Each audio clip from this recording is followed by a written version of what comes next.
Republican legislators have narrowly failed once again to enact a broad package of tax cuts over Governor Laura Kelly's veto. A vote Monday in the state Senate against overriding Kelly's veto of tax cuts worth $1.5 billion over the next 3 years made it likely that lawmakers would end their second annual session in a row without major reductions. The Senate vote was 26-14, but that fell one vote short of the necessary two-thirds majority.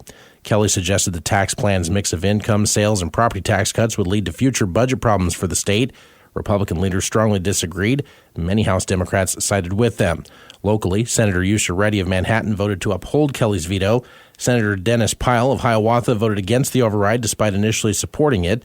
Senator Kristen O'Shea of Topeka and Senator Jeff Longbine of Emporia both supported the override. A proposed ban on gender-affirming care for transgender minors has died in the Kansas legislature. A legislature unable to override Governor Kelly's veto Monday of a proposed ban after two Republican lawmakers broke ranks and switched their votes. The Kansas House voted 82-43 to overturn Kelly's veto, but supporters were 2 votes short of the necessary two-thirds majority. The bill also would have barred state employees who work with children from promoting social transitioning for kids. That became a big issue for critics, and the 2 GOP lawmakers who voted against overriding the veto after voting previously for the bill said parts of it were too vague. A boil water advisory was issued Monday for portions of Fort Riley due to a damaged water main. Officials say the main that provides water to the historic Main Post, Marshall Army Airfield, Camp Funston, and Camp Whiteside was damaged Sunday night. All other areas of Fort Riley are not covered by the boil water notice, which has been implemented by the Kansas Department of Health and Environment.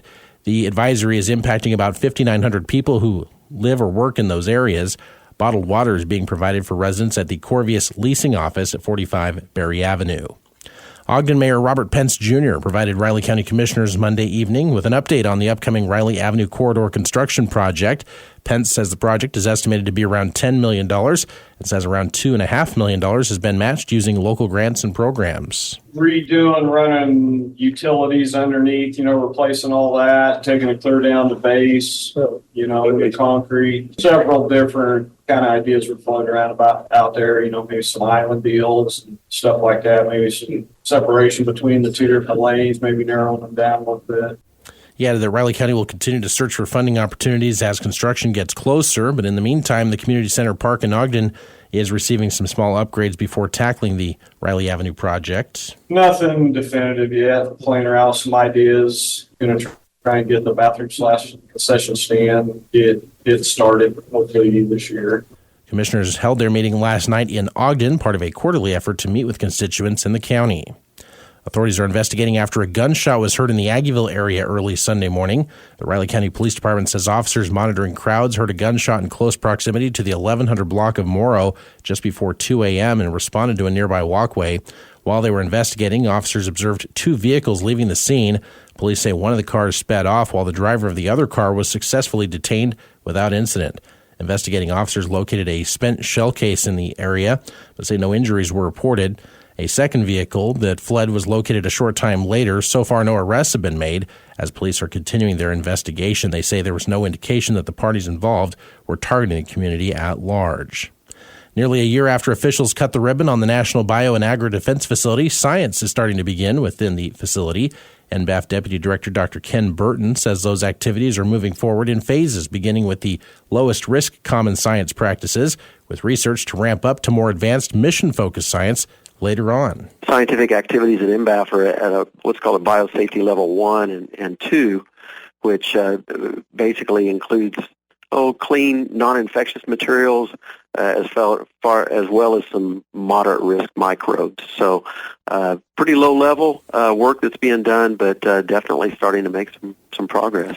Burton says rather than following a timeline for when research eventually gets up to biosafety level 3 and 4 containment, that progression will occur as safety and science goals are achieved. Basically, right now, in addition to the science that I mentioned, we're preparing the facility and its procedures for inspections and reviews by the federal regulatory agencies, which are required by law for us to move up into those upper phases of research. As a result, Burton says the Plum Island Animal Disease Center in New York continues to be operational until NBAF is ready to assume the center's full mission. The Manhattan City Commission tonight will consider a plan for a major overhaul of the city's parks and recreation system. The proposed Move MHK master plan is on the agenda for tonight's work session, and while no action can take place tonight. Commissioners will provide feedback on the master plan, which includes a possible indoor aquatic center and overhauls of City Park, Northeast Community Park, and Northview Park. Parks and Rec Director Aaron Stewart said last month he'd like to see an indoor aquatics facility on the north side of City Park, which would cost an estimated $40 to $60 million. The Manhattan city government is exploring paying for the changes, with 2 potential sales tax questions to pose to voters this year, including a possible extension of a quality of life sales tax, which is scheduled to sunset in 2027, which could help fund any future projects. The City Commission meeting tonight is scheduled for 6 o'clock at City Hall.